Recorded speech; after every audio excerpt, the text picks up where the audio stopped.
Muy buenos días, estimados oyentes. Tenemos el gusto de acompañarlos en este programa. Caminemos juntos, el espacio de CAF, un camino de desenvolvimiento espiritual. Los invitamos a compartir temas de la vida espiritual, temas de la vida cotidiana, todo aquello que haga para el crecimiento humano. Buenos días, amigos. Hoy estamos aquí, José, Félix, Juan Carlos, que les habla, y Miguel.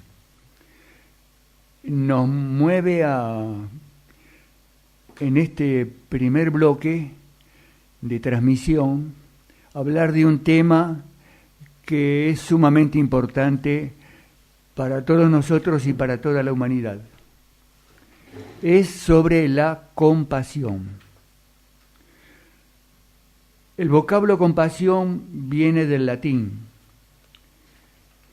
y se emplea con referencia al sentimiento que tiene una persona cuando se identifica con el sufrimiento de un tercero, de otro, y experimenta tristeza y ternura por esto.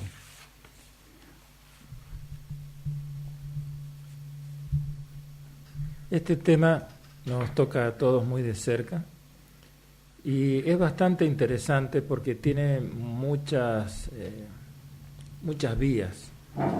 Desde la más simple, en que podríamos decir una persona, en vez de sufrir a un animal, y hace algo que está a su alcance para aliviar ese dolor. Ve a una persona, quizás un desconocido, en un hospital, ve que está necesitando agua y le alcanza agua, o cualquier otra cosa similar. Desde esos hechos más evidentes, más simples, más cotidianos, diríamos, hay un montón de otras vetas. Por ejemplo, cómo funciona una madre o un padre con respecto a un hijo o una hija, y que esta persona, esta hija o este hijo tiene un inconveniente, quizás un inconveniente serio, y parte de la solución del inconveniente, del problema, es la aplicación constante de la persona afectada a solucionar su problema. Si la ayuda demasiado, está haciendo que la persona se sienta coartada y no intente por sí misma lo que debe hacer por sí misma. Si la abandona, la persona, el hijo, la hija, se va a sentir abandonada, como que no me quiere, entonces no vale la pena nada en la vida. Es un equilibrio delicado, y dentro de ese equilibrio delicado está en el corazón de una madre, de un padre, de alguien que quiere ayudar a otro genuinamente, y sabe cuándo se tiene que poner firme y estimular a que la persona se mueva por sí misma y haga lo que tiene que hacer para salir del punto en que está, porque si no lo hace ella, no lo va a hacer nadie.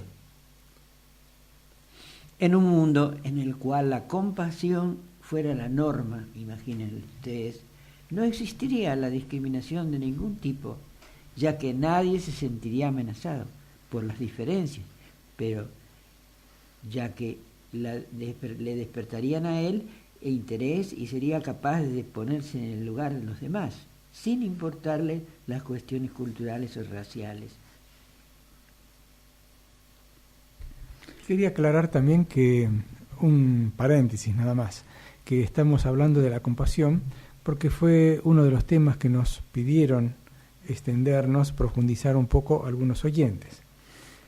Ya se había dicho que compasión no es lástima, es un amor traducido en ayuda efectiva. Así dice un texto de CAF.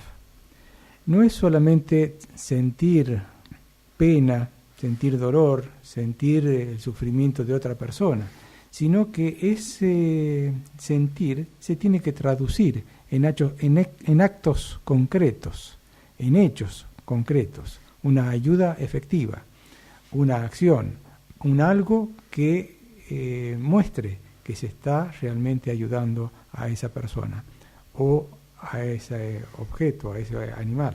La compasión puede ser tanto hacia un ser humano como hacia un animal. Puedo contar una anécdota. Caminaba yo por el barrio donde vivía antes, en Buenos Aires, cuando vi que una mujer se acercaba a un anciano que pedía limosna. La mujer siente compasión porque lo invita a almorzar en su casa.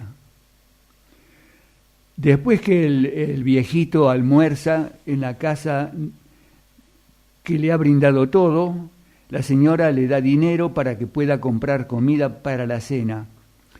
Y eran desconocidos de nombre, pero no de corazón, porque el sentimiento de compasión de esa señora lo abarcaba todo, cubriéndolo con amor y, como decía recién José, con ayuda efectiva, haciendo algo por alguien.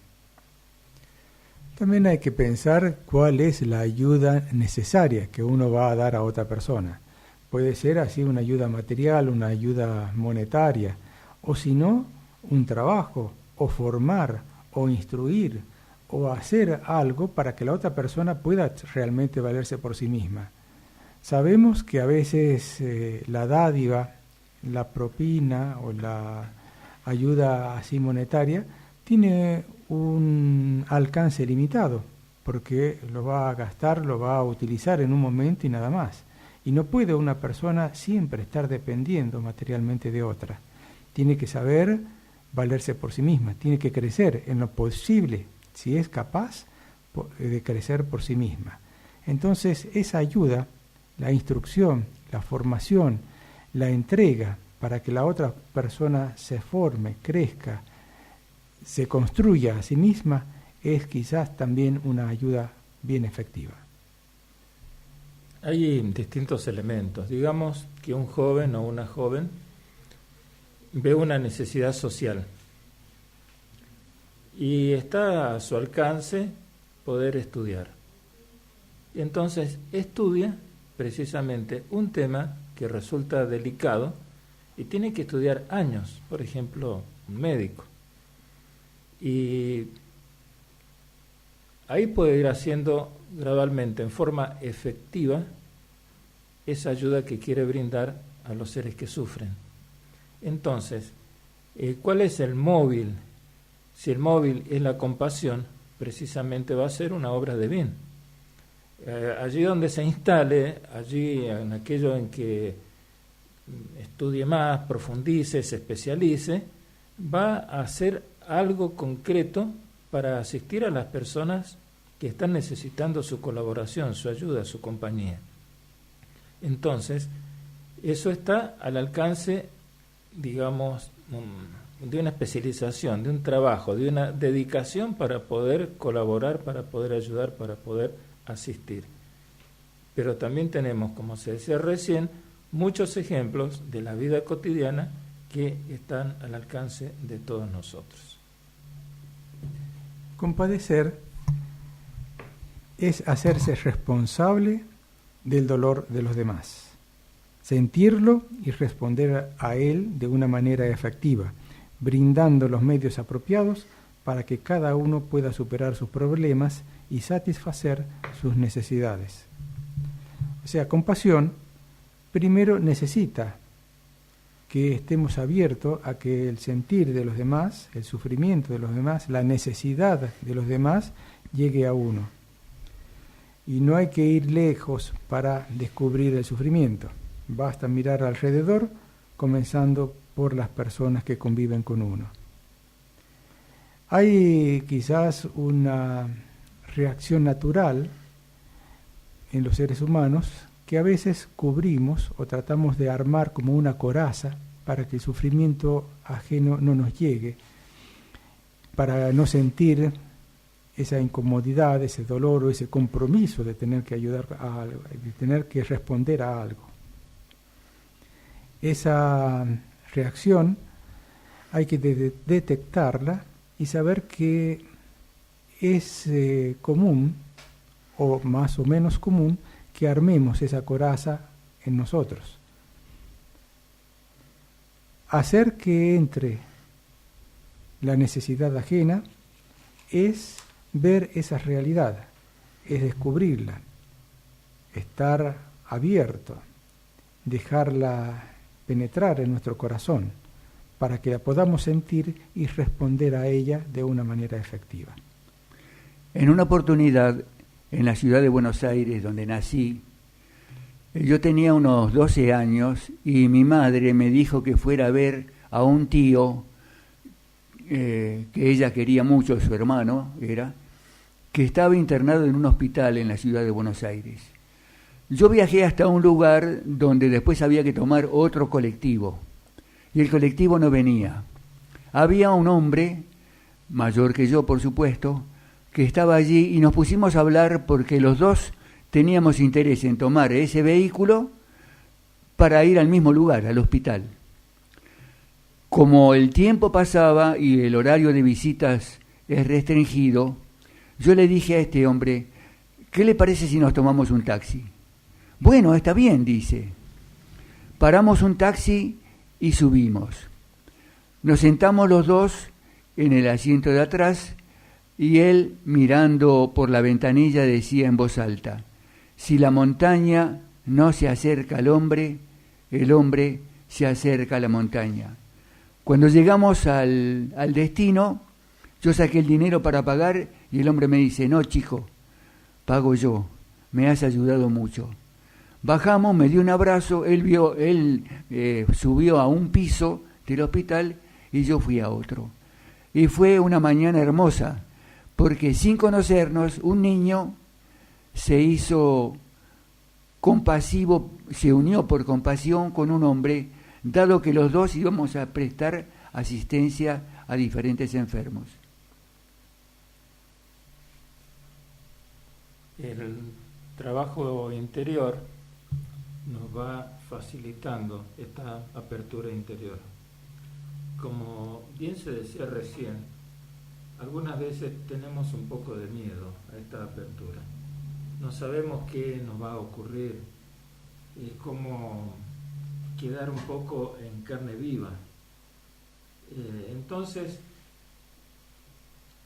hace falta un poco de valentía, hace falta un poco de esfuerzo interior, de trabajo, y dejar que llegue lo que tiene que llegar. Cuando bajamos la guardia, cuando bajamos la barrera, y dejamos que nos llegue lo que nos tiene que llegar, vemos que la vida es más completa.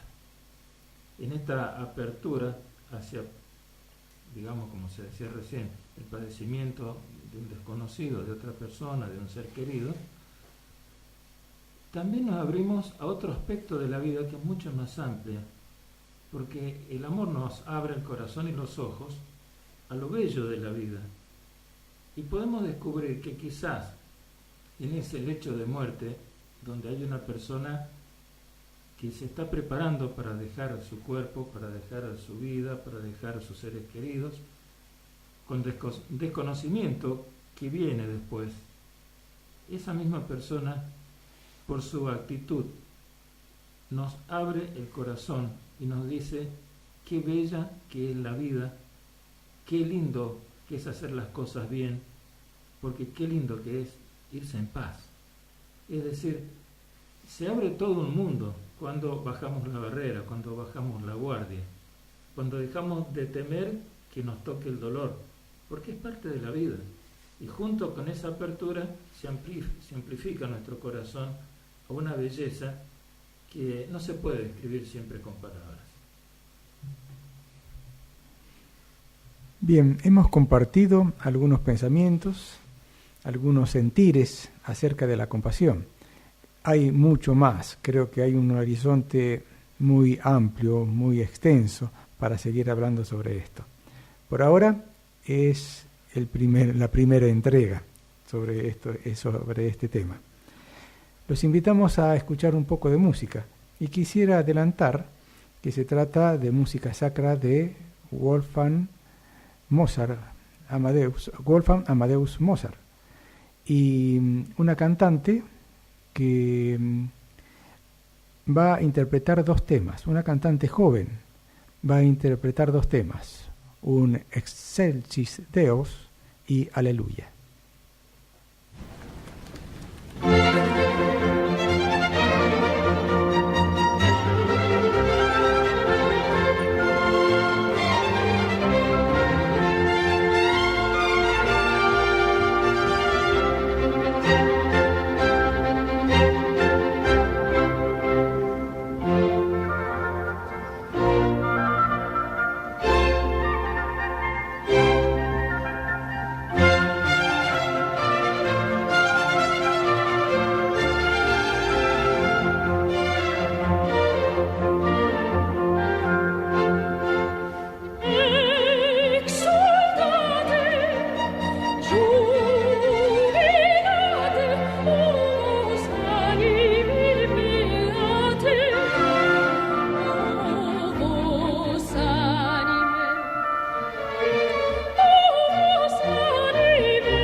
De Wolfgang Amadeus Mozart, la primera Excelsis y la segunda Aleluya, cantada por la soprano Regula Meulemann, una cantante suiza de tan solo 33 años y que está haciendo una carrera realmente impresionante. De Mozart ya hemos hablado otras veces, compositor clásico vienés, que hizo muchísimas obras orquestales y especialmente óperas. Estamos en Caminemos Juntos, un espacio de CAF, un camino de desenvolvimiento espiritual. Estamos los domingos de 9 a 10:30 horas. Para escuchar en vivo a través de internet, poner en la barra de direcciones fm-medio flash.com, todo con minúsculas y guión medio. Hacer clic donde dice en vivo. Y para escuchar en diferido, poner en el buscador CAF Caminemos Juntos. Y ya en el lugar, hacer clic en la solapa donde dice videos. Nuestro sitio web es www.caf.org, CAF, C-A-F-H, y para hacernos llegar sus inquietudes, comentarios, pedidos. Nuestro correo es infocaf@gmail.com. Infocaf, de nuevo, CAFH. Y para comunicarse durante el programa, el teléfono de la radio es 03546 420 007 en Radio Flash FM 107.7. Nuestros teléfonos para comunicarse durante el programa con algún WhatsApp o después cuando ustedes deseen es 3546 538109 o 538112.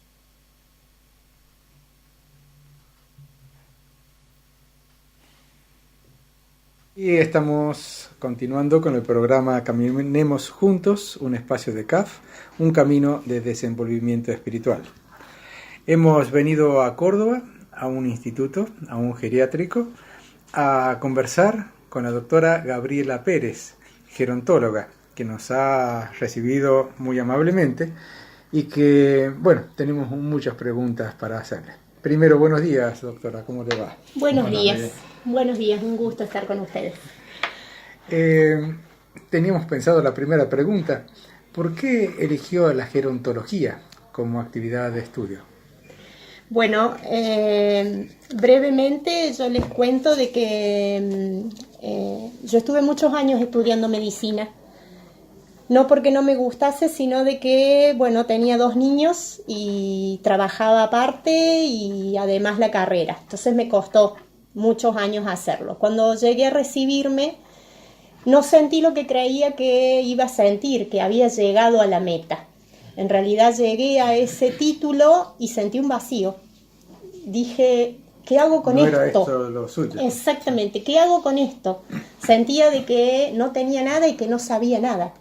Y de repente tenía un montón de conocimientos muy concretos de la materia, digamos, que es el cuerpo. Y allí me encontré perdida. Digo, ¿qué hago?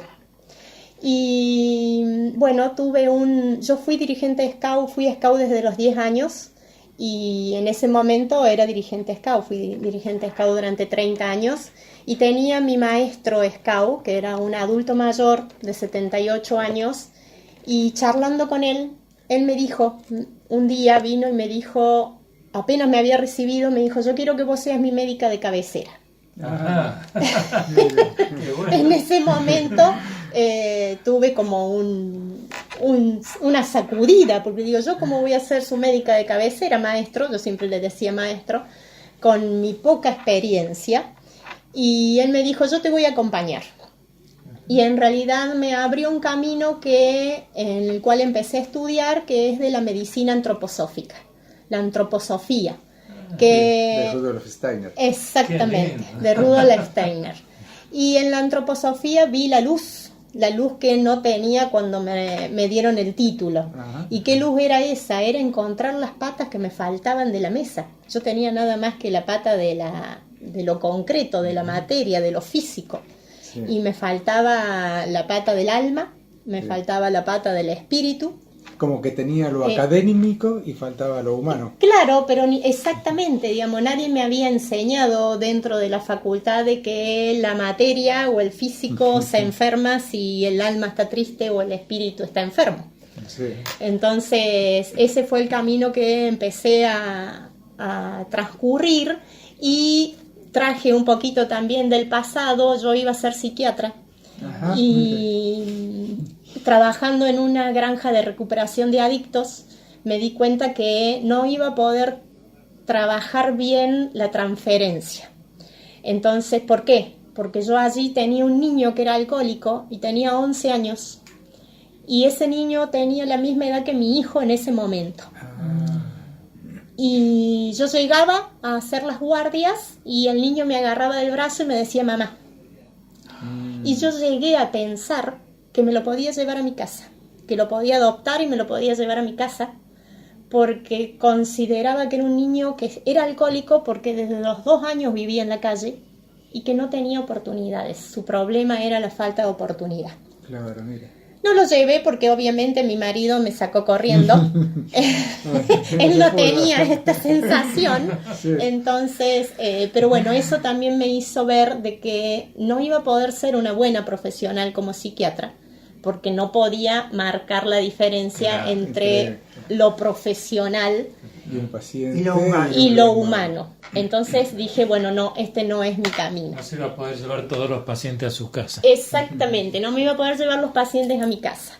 Y Pero así, una vez que, volviendo al Sí. tema de la gerontología, usted con ese maestro scout se orienta hacia asistir al adulto mayor. exactamente. Y ahí empieza a nacer entonces esa seguridad. En que es lo que realidad, usted tenía que hacer. exactamente, sí. Yo creo de que mi empatía con el adulto mayor y bueno, y viviendo de este lado del mundo, en un mundo tan occidental, tan capitalista,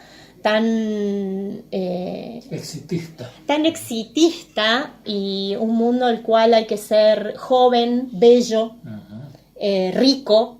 Sí, inteligente. inteligente. Claro, Y sí, triunfador. inteligente, triunfador.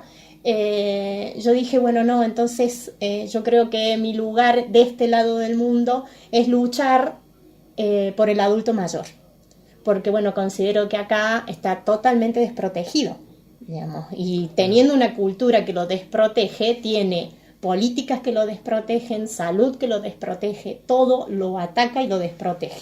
O sea, la parte social, política, legal, no está muy armada para el sostenimiento del adulto mayor. En realidad no está nada armada. Nada. Yo considero que en nuestro país no está nada armada, en nuestro país, en nuestra cultura. Considero que la cultura oriental tiene un respeto hacia la Tiene sabiduría. muchísimo respeto, es decir, lo consideran casi como una Sabio. reliquia. Sí. Es Exactamente. decir, el antepasado, no solo los antepasados, Los sino ancianos, sí. los ancianos, es decir, son la reliquia de la casa. Exactamente, es el sabio, es el que sabio. se sigue sentando en la Exacto. punta de la mesa. Y hoy día el adulto mayor, en nuestro lugar donde estamos, es el que come en la pieza o en la habitación para Con que no plato haga pasar separado, vergüenza. sí. Con Con- plato de madera para que no lo rompan. Exactamente, con plato de plástico, con jarros de ¿Y plástico. cómo se haría ahí una cultura, un cambio en la cultura? Porque si bien algunas personas pueden mandar a sus abuelos al geriátrico, no todos pueden hacerlo. ¿Cómo se implementaría, cómo imagina que se podría hacer para atender a los adultos mayores en las casas de sus familiares? Yo creo que todo empieza por la educación. Entonces yo les puedo decir, digamos que yo tengo 3 hijos y mis 3 hijos respetan al adulto mayor. Cuando tuvieron su abuelo vivo, lo respetaron y cuando el abuelo venía a casa se sentaba en el mejor lugar de la mesa. Claro. Es por la educación. Creo que Gran todo va a parte ir se cambiando en la medida en que nosotros tengamos una conciencia. Es muy difícil acá, porque les vuelvo a decir, digamos, el viejo hay que correrlo. Yo lucho dentro de una residencia geriátrica, ya lucho con el geriátrico. Mi residencia, yo nunca hablo de geriátrico. Eso es importante, sí le voy a preguntar. Mi residencia es residencia para adultos mayores. Eso es. ¿Cuál sería la diferencia? ¿Por qué geriátrico no? Y yo lo cambio justamente porque la palabra geriátrico es una palabra desvalorada. Ah, sí. Sí. Es decir, es como Suena despectivo, como- ¿no? Despectivo, de penitencia, porque ya está dentro de nuestra cultura. Nosotros como hijos le hemos dicho o decimos muchas veces, si te portas mal te voy a mandar a un geriátrico. Como un castigo. Cuando seas viejo vas a ir a parar a un geriátrico, a mí no me vas a molestar, ya voy a ahorrar suficiente para mandarte a un geriátrico. Entonces geriátrico es mala palabra. Y otra de las cosas que lamentablemente las residencias o los geriátricos tienen un historial no muy bueno. Entonces, se paga justo por pecadores, la lucho todos los días, digamos. Yo como médica he trabajado en un hospital antes de tener geriátrico. Sí. Y cuando yo recibía a un adulto mayor que venía de un geriátrico, me predisponía a que ese adulto mayor venía desnutrido y deshidratado. Y ulcerado, por ejemplo. Y así era. Generalmente era así, pero uno como colega, yo sé, ahora me pasa del otro lado, mis colegas, cuando yo mando un huésped de mi residencia, lo primero que dicen que el diagnóstico es deshidratación. Y yo lo entiendo, porque lógico. Exactamente, pero lamentablemente la mayoría de los huéspedes que están en geriátricos llegan deshidratados, algunos desnutridos. Pero bueno, es por esta cuestión de, creo que el mal manejo, y seguimos siempre lo mismo, por la cultura en la cual vivimos. No todos los geriátricos, los dueños son médicos, no todos los geriátricos, los dueños tienen una conciencia y una moral, digamos, hacia el adulto mayor con un objetivo, con una misión y una visión humana, sino económica. Claro. Es que en ese sentido, lo que decíamos recién, quizá la cultura comenzaría en la familia, en la educación, la formación de los hijos, la formación de todo el grupo familiar. Y así para toda la ciudad, para todo el país, para que empiece a generarse una nueva conciencia con el adulto mayor. Sí, exactamente. Lo que pasa es que de esa manera hay que revalorizar el adulto mayor para que se revalorice, por ejemplo, una asistencia médica buena. Digamos, hoy el adulto mayor no tiene una asistencia médica buena, en los hospitales no hay lugar para los viejos, porque siempre si hay 2 camas, se elige esas 2 camas para personas que no sean viejas. La especialidad, gerontología, es una especialidad relativamente nueva y pobre, porque ¿quién va a ser gerontólogo? Un médico que quiere ser exitoso en lo económico y quiere ser exitoso también a nivel de fama, no va a ser gerontólogo. No, Claro. va a elegir otra cosa. Va a elegir otra cosa, va a ser cirujano, va a ser traumatólogo o cardiólogo, pero no gerontólogo. Porque ¿quién va a hablar del buen gerontólogo? ¿Un viejo? Y si al viejo nadie le da bolilla. Claro. Entonces es una cuestión que es una cadena No que... tiene un ámbito ahí de éxito, digamos, Exactamente. así, popular. Entonces los gerontólogos somos pocos. Gabriela, me surge una pregunta, Sí, así de estilo familiar, digamos. sí. En una casa que tuviera una buena cultura, Sí. entre comillas, ¿no es cierto? ¿Qué pasa cuando uno ve que la persona anciana de la casa no funciona acorde a lo que uno supone que es la normalidad? Por ejemplo, los olvidos, las La caídas. sordera. Sí, la sordera, estamos todos un poco sordos en nuestra cultura a raíz de tanto ruido. Las limitaciones. Las limitaciones, ¿no es cierto? Entonces, ¿cuál sería su consejo? Porque a lo mejor no es una persona para que esté internada, o sí. ¿Cómo se hace para saber? Bueno, creo que allí una pregunta muy rica. Creo que primero que volvemos de nuevo a lo educativo. No tenemos una información certera de cuáles son las limitaciones normales de ser adulto mayor y cuáles son las limitaciones por alguna patología. Y eso yo le explicaba los otros días a mi hija de 3 años, que me decía, íbamos en el auto y me decía, mamá, todos los abuelos, cuando vos seas abuela vas a estar enferma. Claro. Y claro, ella porque ve los abuelos en la residencia. Entonces yo le explicaba, no hija, le digo, ser viejo no significa estar enfermo.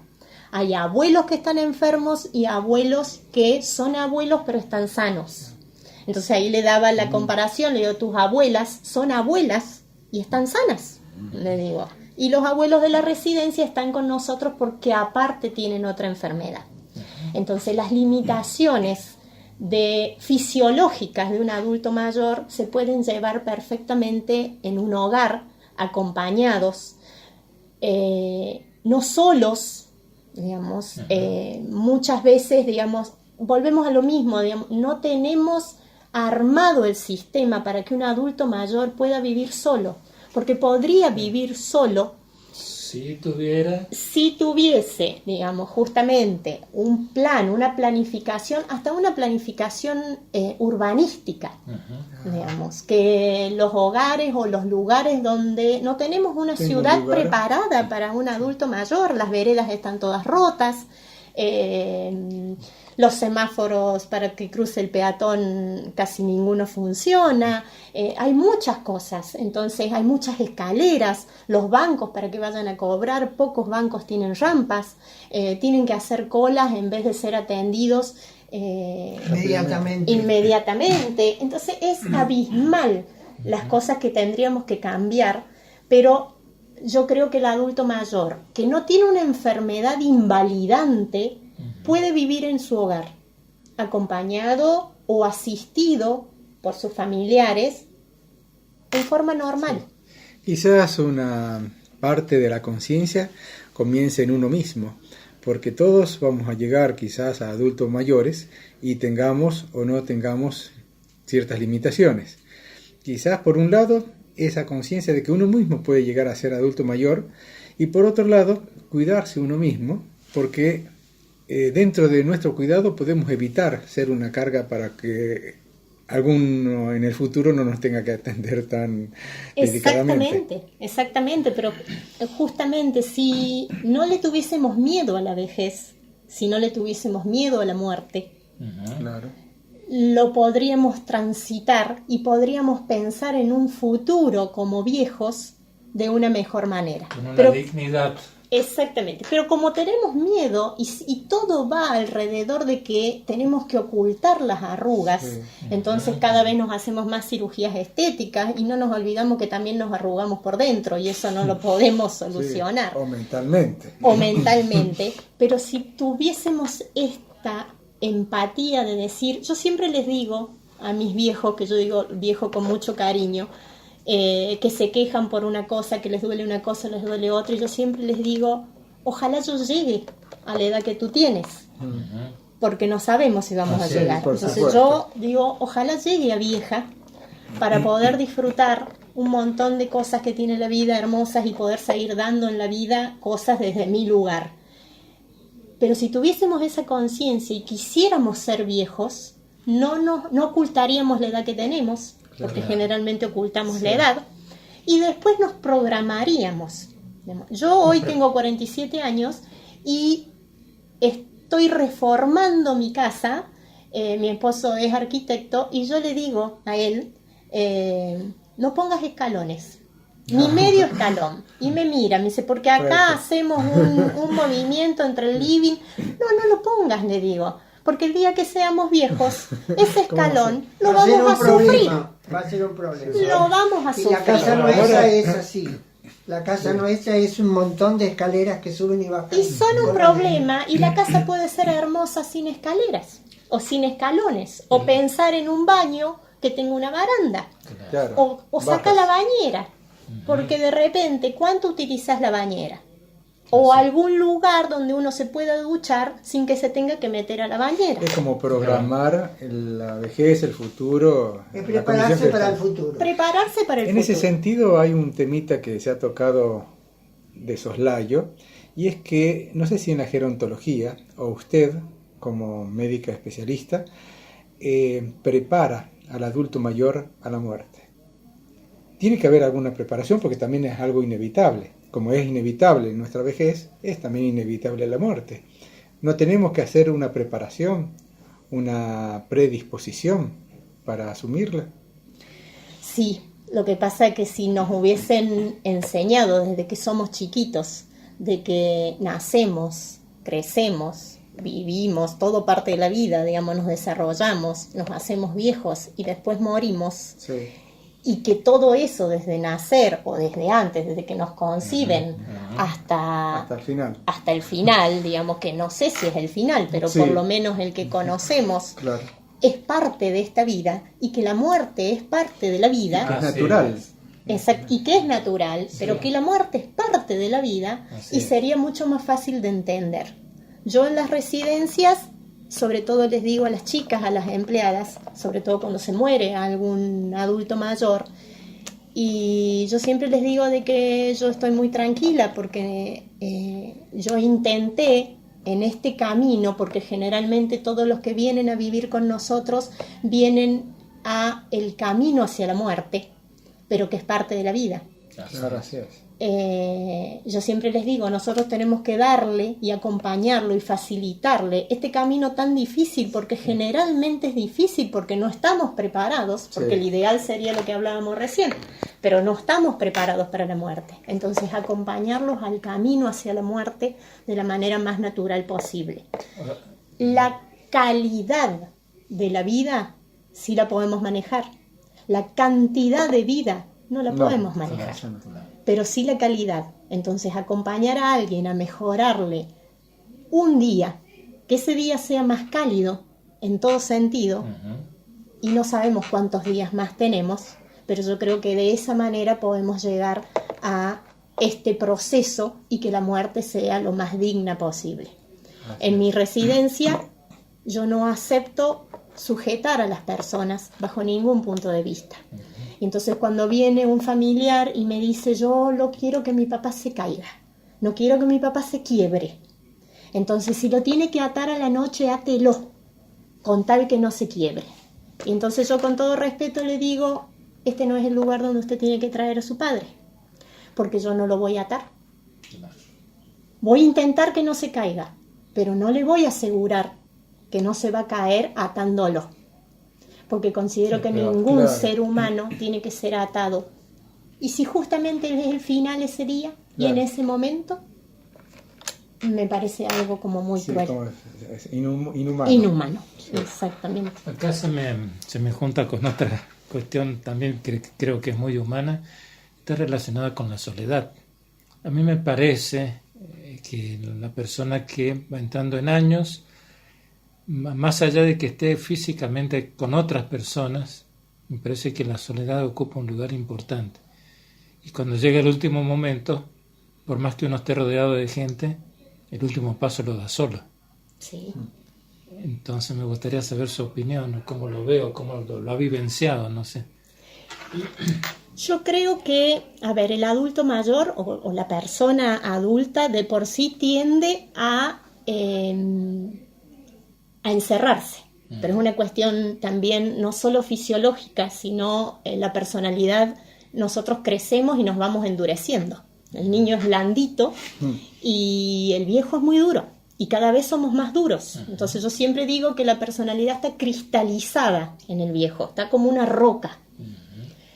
De todas maneras, esa roca puede ser acariciada y la caricia llega igual.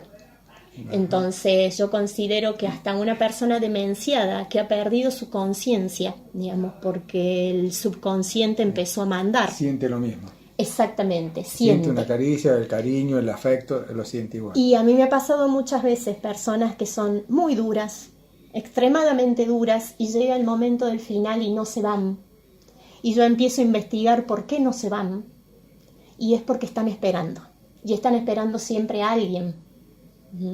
Y me ha pasado muchas veces. Entonces empiezo a preguntar a la familia si ha habido algún conflicto, qué pasó, y específicamente les hago uno muy sencillamente. Este señor pasó como 15 días en un estado moribundo de agonía y no se iba, hasta que logré enterarme de que él había criado una nieta y hacía un montón de años que no veía.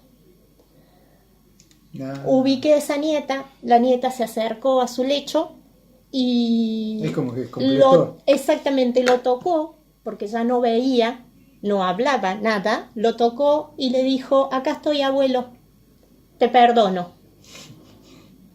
Y el abuelo suspiró y se fue. Entonces yo creo que este es el mejor ejemplo, y muchas veces ha pasado acá, cosas que hay ahí, de que y yo estoy segura que esa personalidad era una roca, pero la nieta vino y le acarició un poquito de esa roca y se pudo ir. Lo sintió. Bueno, es la doctora Gabriela Pérez. Vamos a terminar acá porque se nos hace muy largo y podríamos seguir todo el día. Gracias a usted, ha sido muy enriquecedor el panorama que nos ha presentado, y aparte comprometedor, porque de acá en adelante uno no puede seguir viviendo de la misma forma, porque cada vez tiene más conciencia, en este caso con el adulto mayor. Yo les agradezco a ustedes por la posibilidad y bueno, y sobre todo también les agradezco por su labor. Gracias. Buenos días.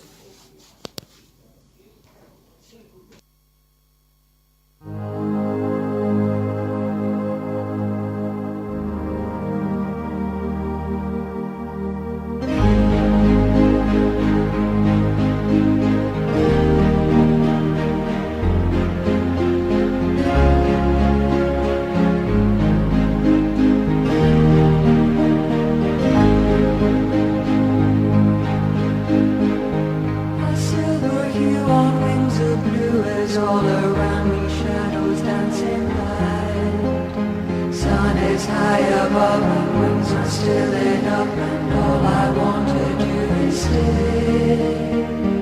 And everywhere the blues are moving in the air, I see them in their flight. Sun is high above, my wings are still enough, and all I want to do is stay.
Este tema que escuchábamos tiene por título Pale Grass Blue y pertenece a, si les digo el nombre, quizá no lo reconozcan.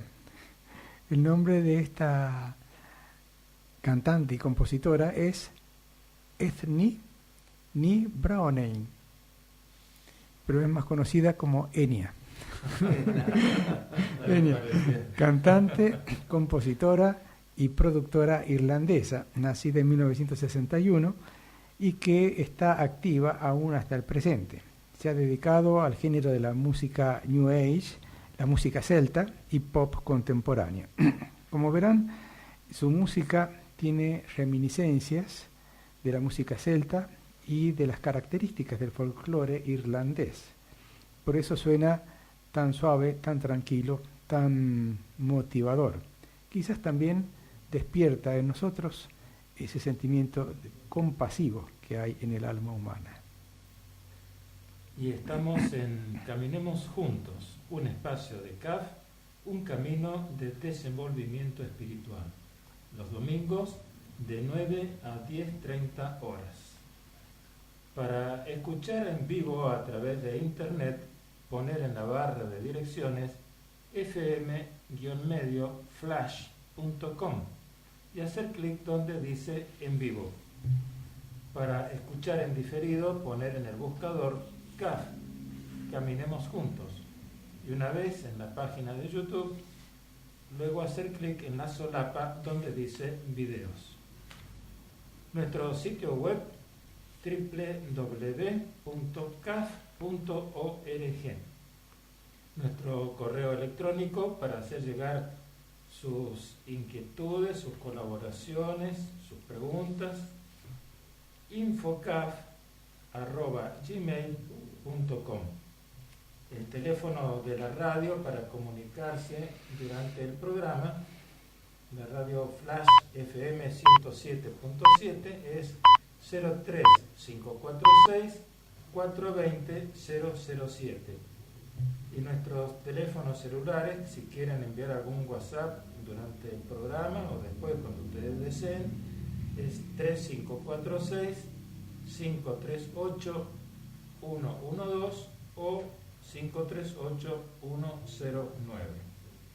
Queremos recordarles también el programa de nuestros amigos de Buenos Aires de Radio Vuelos, todos los sábados de 16 a 17 horas por radioalacalle.com. Bueno, y ahora en esta otra parte del programa vamos a hablar también de otro personaje que también nos ha parecido muy interesante su vida y también relacionada con la compasión. Se ha dedicado a conocer el alma humana. Se ha dedicado a estudiar el comportamiento humano y las relaciones humanas, las dificultades que surgen en nuestro comportamiento y cómo ir resolviéndolas, cómo ir creciendo en nuestro interior para resolver nuestras relaciones humanas y así poder vivir con más felicidad. ¿De quién estamos hablando? Este personaje que ha presentado tan brillantemente José, de Stephen Covey, un norteamericano. Nació el 24 de octubre de 1932 en Salt Lake City, Estados Unidos, y falleció en Idaho Falls, también Estados Unidos, el 16 de julio de 2012, es decir, vivió 80 años. Él practicaba y vivía la religión que se designa como la Iglesia de Jesucristo de los Santos de los Últimos Días, y dedicó su vida al estudio, a la formación personal. Fue licenciado, escritor, conferenciante, profesor, conocido mundialmente por un bestseller que dio la vuelta al mundo: Los 7 hábitos de las personas altamente efectivas. Stephen Covey, además, era padre y abuelo. Tenía 9 hijos y, escuchen bien, 52 nietos. Recibió el premio de paternidad, Iniciativa Nacional de Paternidad, en el año 2003, también en Estados Unidos. Nuestros compañeros seguirán dándoles datos tan valiosos de esta persona, Stephen Covey. ¿Usted tenía algo allí? Sí, quería agregar a lo que Juan Carlos nombró de recién. Otra de las cosas que se destacó Stephen Covey, que poseía una licenciatura en Administración de Empresas, y esta le fue otorgada por la Universidad de Utah, el estado en el cual él había nacido. Y también una maestría en Administración de Empresa y obtenida de la Universidad de Harvard, y un doctorado en Historia y Doctrina de la Iglesia de Jesucristo de los Santos de los Últimos Días, otorgado por la Universidad de Brigham Young. Prácticamente dedicó gran parte de su vida a la enseñanza y a la práctica de los preceptos que detalla en su libro, de cómo vivir y liderar organizaciones y familias basándose en principios de los cuales él sostenía. Los 7 hábitos de las familias altamente efectivas es el libro a través del cual nosotros tomamos contacto con él. Nos dimos cuenta que era un libro muy interesante y de donde sacamos muchas cosas prácticas. Evidentemente es una persona muy inteligente, y que tenía, diríamos, como objetivo, se nos ocurre a través de la lectura que hemos hecho de su libro, ¿no es cierto?, una relación sana entre las personas, una relación sana y equilibrada en una familia y por lo tanto en el mundo. En ese libro, casi al principio, él pone un ejemplo de un avión, podemos imaginar que estamos viajando hacia algún lugar. Y él nos dice, el avión necesita corregir su rumbo muchísimas veces, cientos de veces, antes de llegar a destino. ¿Cuál es el problema? Con esto nos quería decir que no es que uno piensa algo y llega en forma recta, en una línea recta y está en el destino. Directamente. Sino que simplemente lo importante es mantener cuál es el objetivo, cuál es nuestro destino e ir corrigiendo rumbo todas las veces que haga falta, cientos de veces. No es nada malo, es lo normal, así ocurre, así vivimos. Entonces, idealizamos una vida de familia maravillosa. Pero ¿qué pasa? Me enojo por algo que no me gusta, por algo que me dijeron, me levanté mal un día, pasan muchas cosas. No hay ningún problema, somos seres humanos. El tema es qué hago con eso, cómo voy corrigiendo y cómo llegamos a acuerdos para poder funcionar de la mejor manera posible. Stephen Covey decía, entre el estímulo y la respuesta hay una distancia. Esa distancia es la que nos permite reflexionar a fin de que nuestra respuesta sea compasiva, amable, llena de simpatía y empatía, para ponernos en el lugar del otro y decir algo que no sea un juicio condenatorio, sino una comprensión que nos abra las puertas del corazón de esa persona y de todos aquellos que nos escuchen. Sí, lo que decía Covey, Stephen Covey, es que entre el estímulo y la respuesta existe un espacio. De allí prácticamente basó toda su plataforma de construcción de la relación humana, toda su filosofía.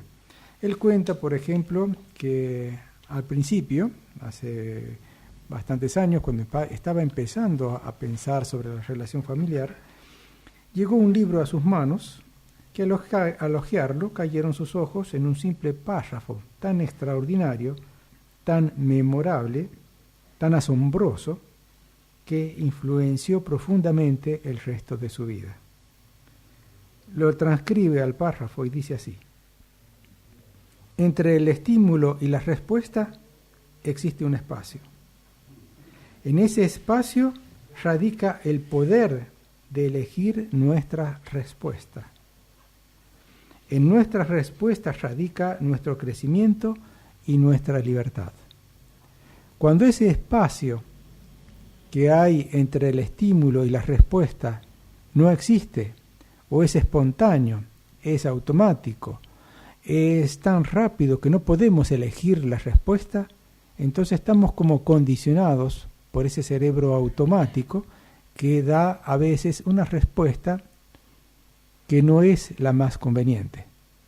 Si podemos abrir ese espacio existente, a veces pequeño, entre el estímulo y la respuesta, empezamos a ser dueños de nuestra conciencia y dueños de nuestro actuar, dueños de nuestro comportamiento, para elegir lo que edifique, lo que construya, lo que dé mejor resultado a nuestra vida. Por ejemplo, algunas veces nos encontramos detrás de un volante en un tránsito un poco complicado y es interesante ver con la mayor objetividad posible qué nos está pasando. A lo mejor hemos tenido un lindo momento, está todo bien, todo normal, subimos al coche, salimos, el tránsito empieza a ponerse cada vez más denso, gente que se cruza y que lo obliga a frenar en cualquier parte, gente que pasa con luz roja con su vehículo y uno se empieza a poner nervioso. Entonces, es interesante podernos ver cómo funcionamos, porque siempre hay una posibilidad de hacer ese espacio a que se hace referencia recién. Si yo tengo automatizado que cuando hay una mala maniobra, que siempre es del otro, no vaya a ser que sea yo, y me pongo nervioso y quiero hacer algo, muchas veces nos sentimos que somos impotentes porque no podemos meternos adentro del otro ni manejar por el otro. No podemos ponernos en el lugar de esa persona que no se da cuenta que ella está en peligro y que está cruzando la calle por donde no puede, no corresponde. Entonces, ¿qué hago conmigo mismo? Ese espacio es el que nos permite abrirnos precisamente a lo que hacemos referencia un poco más temprano, hacia la compasión.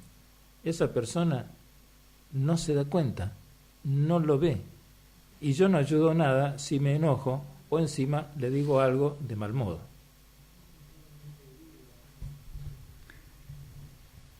Para tener una idea de cómo pensaba Stephen Covey, hemos seleccionado 22 frases célebres que reflejan sus sentimientos y sus pensamientos. Una de ellas dice: la tecnología reinventará los negocios, pero las relaciones humanas seguirán siendo la clave del éxito. Otra reflexión es: esta es una de las mayores comprensiones en el campo de la motivación humana. ¿Por qué? Porque las necesidades satisfechas no motivan. Una vez que se ha identificado un objetivo atractivo, moverse hacia él es agradable y no hacerlo es incómodo. Volvamos a ese espacio de libertad que está entre el estímulo y la respuesta. Es ahí donde empieza nuestro trabajo consciente. Hay muchas técnicas que van a ese punto. Una de ellas es, por ejemplo, la meditación, donde uno reconstruye una situación, explica una situación y en la mente, en la imaginación, elige sus respuestas. Más consciente, más elevada, más pura, podríamos decir. Él trabaja también de otra forma, no habla de la meditación, pero habla de los hábitos. Y empieza allí a describir en qué consisten esos 7 hábitos a los cuales él ha dedicado varios libros. El primer hábito lo llama él ser proactivo. Una vez para empezar a trabajar en ese espacio que tenemos de libertad, de control, hay que tener una actitud proactiva. ¿Y qué significa ser proactivo? Significa tener una actitud positiva, una actitud constructiva, una actitud que lleve entusiasmo y a poder tener seguridad en sí mismo para poder sacar las cosas bien hacia adelante. A ver, por ejemplo, José, ha pasado que de pronto se corta la corriente eléctrica. Sí. Bueno, y nos encontramos, claro, estoy trabajando con la computadora y de pronto me agarro la cabeza porque la pantalla se puso oscura y se cortó la corriente eléctrica. Y yo necesitaba imprimir un trabajo. Claro, y uno puede decir ¿Qué que hago? siempre así, siempre se nos corta la luz, nunca tenemos el servicio correspondiente. Entonces quizás hay allí una reacción automática de disgusto, de molestia, y no una cuestión proactiva. Bueno, se corta la luz, no tenemos muchas cosas para hacer ahora, pero sí, podemos hacer. Bueno, primero veamos qué problema existe, si es nuestro o si es de fuera de nuestra casa, poder hacer las acciones necesarias para que recuperar Y si no podemos recuperarla a la luz, bueno, hacer acciones, hacer otras tareas que podemos adelantar en otros ámbitos, por ejemplo. Es interesante porque siempre la moneda tiene dos caras. Y precisamente, siendo coherente con lo que nos decía recién y más temprano también Juan Carlos y el equipo, detrás del servicio de electricidad hay un montón de personas anónimas que de día y de noche, con tormenta o sin tormenta, nos están ayudando para que ese servicio continúe. Estamos en un lugar que es difícil, en medio del campo. Las tormentas eléctricas son frecuentes. Hay una cantidad de elementos. Entonces es interesante cuando uno está en esa situación que se agarra la cabeza, acordarse que hay otras personas que están detrás de la línea ayudándome para poder reparar ese servicio lo antes posible. Es interesante porque la actitud de uno cambia, es decir, uno sigue agarrando la cabeza, pero ya se le enfría un poco, porque dice, caramba, ellos estarán bajo la lluvia tratando de arreglar.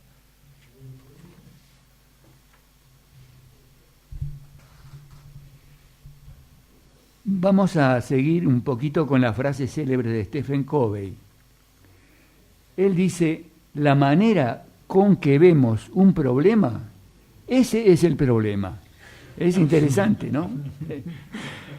Tienes que decidir cuál es tu máxima prioridad y tener el coraje de decir no a otras cosas que no son en este momento mi máxima prioridad.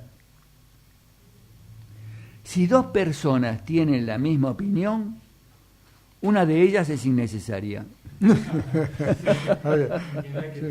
Claro. También otro pensamiento, por eso son simpáticos los pensamientos y empáticos, y además muy inteligentes, como decían recién al describir la biografía de Stephen Covey. Dice, a veces lo bueno es enemigo de lo mejor. Volvamos otra vez al punto ese del espacio de control entre el estímulo y la respuesta. Dice en un capítulo él que hay que crear un botón de pausa. Así cuando nosotros escuchamos un CD, una música o la computadora donde tenemos un botón de play, otro de pausa. Algo así podría ser también cuando nosotros tenemos en la vida un continuo devenir y por ahí tenemos que poner botón de pausa, un detente, un stop. Porque es tan fácil ser reactivo. ¿No le parece que este es el caso en su vida? Se deja atrapar por el momento, dice cosas que no quería decir, hace cosas de las que después se arrepiente y piensa, si tan solo me hubiera detenido a pensarlo, nunca hubiera reaccionado así. Claro. ¿Cuántas veces nos pasa eso? Es porque no hemos apretado en el momento preciso el botón de pausa y reflexionar un poquito. Hay un elemento muy interesante, es decir, tiene muchas cosas interesantes. Una de las cosas que nos impactó, que habría que ver cómo hacemos para ponerlo en práctica, es que él tenía unos cuantos hijos. Así todo, le dedicaba un tiempo exclusivo a cada uno de ellos en algún momento. No recuerdo bien si era una vez por mes. Él se llevaba consigo a alguno de sus hijos o hijas a pasear y ese día era exclusivo para ese hijo o hija. Y le escuchaba todos sus inconvenientes, sus problemas, sus frustraciones, sus proyectos, sus alegrías, sus búsquedas, sus intereses, y se acompañaban mutuamente y pasaban un día juntos que él llamaba de uno a uno. Es decir, así como recién se leía esa frase que dice que si dos personas tienen la misma opinión, una de ellas es innecesaria, nos está diciendo cada uno de nosotros es distinto. Cada uno de nosotros tiene necesidades distintas, búsquedas distintas. Somos esencialmente iguales, somos seres humanos. Queremos ser buenos, queremos tener una vida plena, pero cada uno tiene una vía, tiene un modo, tiene una característica, y por lo tanto también tiene inconvenientes que son distintos. Entonces, no es que hay que estar de acuerdo en todo, tampoco es necesario estar en desacuerdo en todo, pero sí que muchas veces para llegar a algún acuerdo necesitamos escucharnos todos y aceptar aquellas palabras, consignas, frases que nos parecen opuestas a lo que nosotros quisiéramos lograr y ver por qué, ver qué pasa y ver si es posible llegar a un consenso. Bueno, no sé, antes de invitarlos a escuchar la música, me gustaría hacer un comentario más respecto de una actitud que tiene Stephen Covey. En sus libros, en todos sus libros, no menciona su creencia religiosa. Se dijo al principio que él pertenecía a la Iglesia de Jesucristo de los Santos de los Últimos Días, la Iglesia mormona. Sin embargo, en sus libros no menciona absolutamente nada de su creencia religiosa. Y eso es para mí destacable, porque no está poniendo su creencia a las personas que van a leer sus libros. Simplemente le da su enseñanza, su aprendizaje, su descubrimiento, las cosas que él ha estudiado, y que cada uno en su interior, en su creencia, las aplique como crea mejor hacerlo. Creo que en respaldo de lo que dice José respecto al modo de proceder de Stephen Covey, hay una frase del mismo Stephen Covey que dice: trate primero de entender, luego de ser entendido. Muy bien. Los invitamos a la música.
Florcita que estás creciendo, palomita asustada, grillo sin sueño. A la huella, José y María, con un Dios escondido nadie sabía.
Ya viene a grande sitio, un ranchito de quincha solo me ampara, dos alientos los amigos, la luna clara.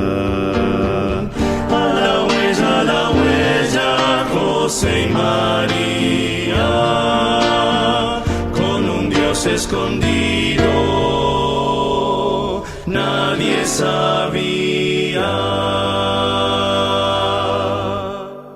A la huella, huellita, José y María.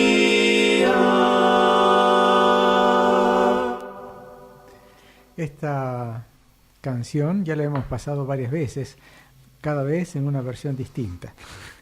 Esta vez es la canción es La Peregrinación del compositor argentino Ariel Ramírez, y esta vez un arreglo del grupo Voceros. Parece que cada vez hacen mejores arreglos, porque cada vez suena mejor esta canción. Sí, realmente me agrada mucho escucharla. Bueno, el tema de hoy, el tema general de hoy, era la compasión. Es el tema que hemos presentado en el primer bloque.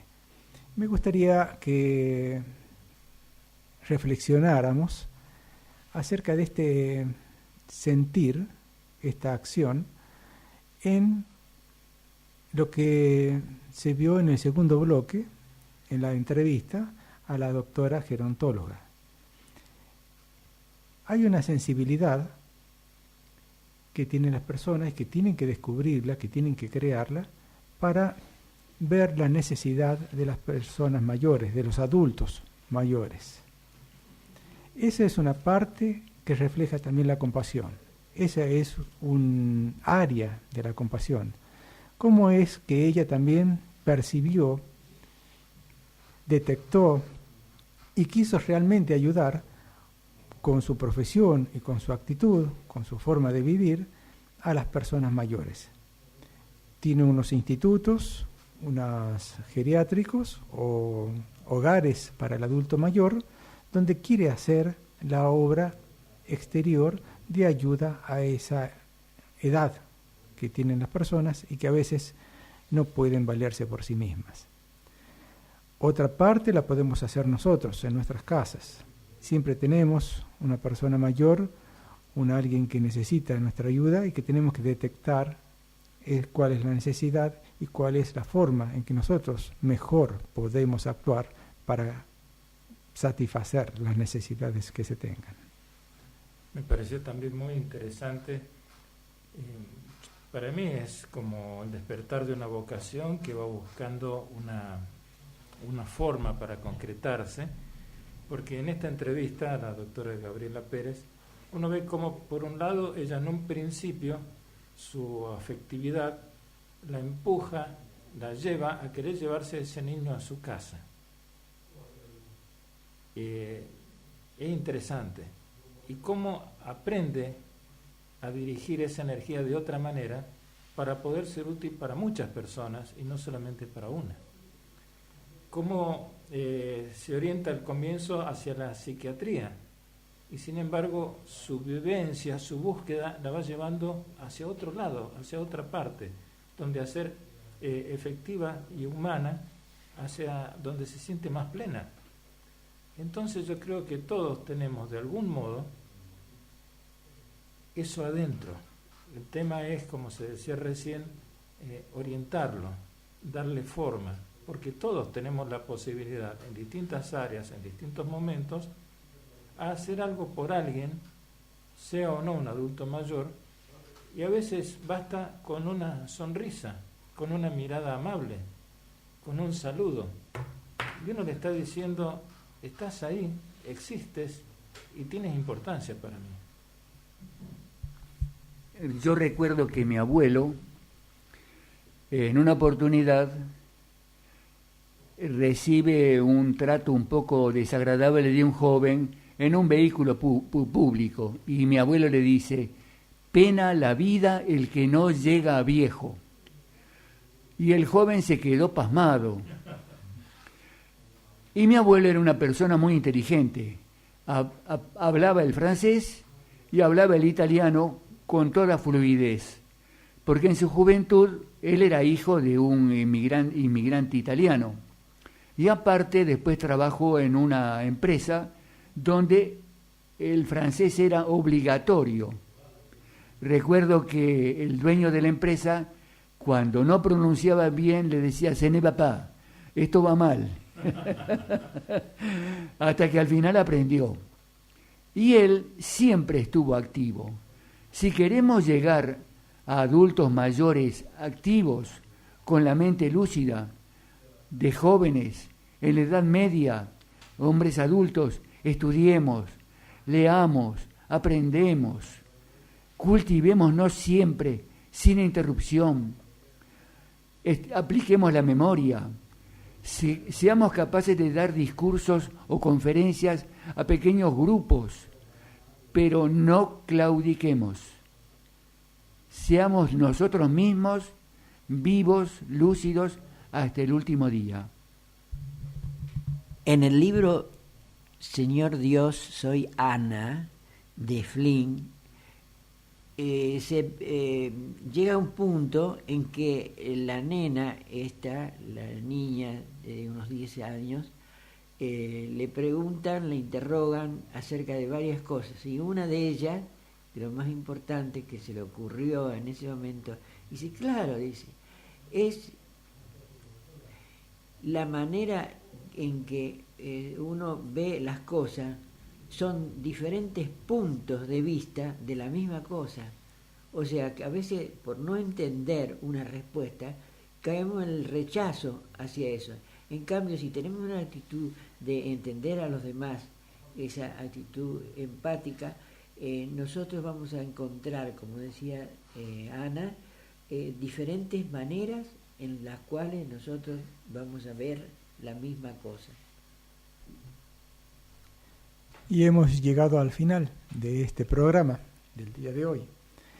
Nos sentimos satisfechos de las respuestas que hemos tenido, de comunicaciones, de mensajes que nos han llegado, y compartimos todo lo que hemos traído para compartir. Los esperamos el próximo domingo. Queremos hacerle una especial invitación para que nos acompañen y caminemos juntos. Muchas gracias. Hasta pronto, buen día.